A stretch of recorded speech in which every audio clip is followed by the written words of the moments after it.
El Estado concede autonomía a sus integrantes, de modo que pone en sus manos las decisiones que incidan en el desarrollo de sus personalidades. La elección de cualquier religión o de no ser parte de una religión no puede ser impuesta por alguien que no sea el individuo mismo. La libertad de desarrollo a la libre personalidad le permite a Carlos tomar decisiones sin que se le impongan obligaciones o cargas por su condición sexual. El derecho al libre desarrollo de la personalidad, en conjunto con la capacidad de administrar sus derechos, le permite a Carlos elegir la religión que él desee, de que pueda diseñar su personalidad sin que se le juzgue por sus condiciones.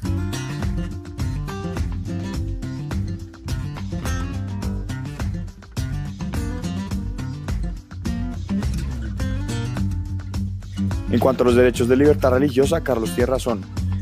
El inciso 2 del artículo 19 de la Declaración Universal de Derechos Humanos establece que nadie puede ser objeto de medidas restrictivas que puedan menoscabar la libertad de conservar su religión o sus creencias. El inciso 3 del artículo 19 de la Declaración Universal de Derechos Humanos establece que la libertad de manifestar la propia religión y las propias creencias está sujeta únicamente a las limitaciones prescritas por la ley y que sean necesarias para proteger la seguridad, el orden, la salud o la moral públicos.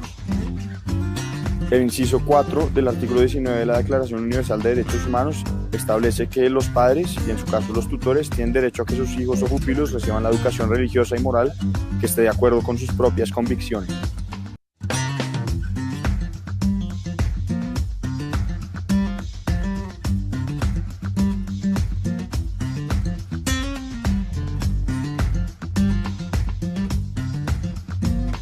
El derecho a la libertad religiosa fue consagrado por primera vez en la Constitución de 1853, donde se garantizaba la libertad religiosa.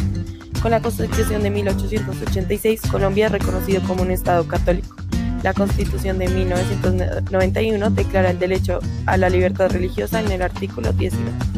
Las entidades religiosas pueden expedir el certificado de existencia y representación legal en el Ministerio del Interior, lo cual les da a las entidades religiosas la garantía de acceder al conjunto de derechos y libertades religiosas. El 4 de julio de 2016, el presidente Juan Manuel Santos firmó el decreto donde se declara que el 4 de julio es el Día Nacional de la Libertad Religiosa y de Cultos. En 2017 se decretó la primera política pública para este derecho, para lo que el Ministerio del Interior ha hecho talleres pedagógicos para implementar esta política en algunos sectores del país. Protección y apoyo a este derecho están incluidos en el Plan de Desarrollo Nacional, lo cual nunca había pasado en la historia del país.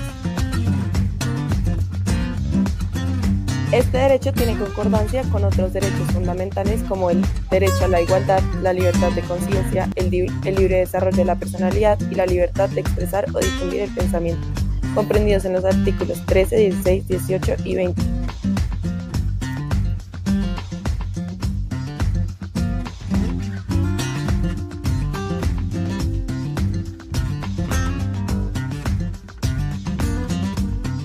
Los sectores poblacionales más afectados por la falta de garantías respecto a la libertad religiosa y al libre desarrollo de la personalidad son los grupos LGBT. Que hoy en día Colombia es declarado un estado laico, la tradición conservadora del país está estrechamente relacionada con el catolicismo y por eso ha generado una exclusión social para personas con ideales religiosos y personales diferentes al status quo.